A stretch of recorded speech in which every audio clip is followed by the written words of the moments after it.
Everyone is telling you to learn coding or you'll be replaced. But in 2026, AI is already doing the coding. So, what actually makes you indispensable in this new world? The answer is more human than you think.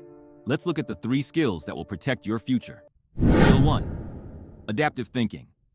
First, adaptive thinking. AI follows rules, but you know what to do when the rules change. It's about being the person who says what now during a crisis and finds a creative path forward.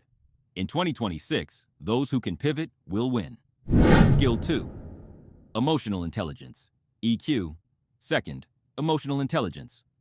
A machine can analyze data, but it can't feel a client's frustration or an employee's burnout.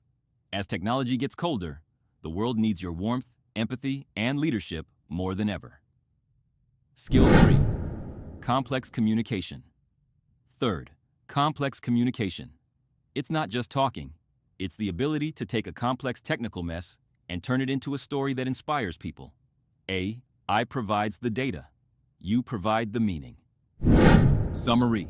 Developing these takes time, but there's no better day to start than today. For more clarity on your career journey, subscribe to Career Pulse. By the way, which of these is your strongest suit?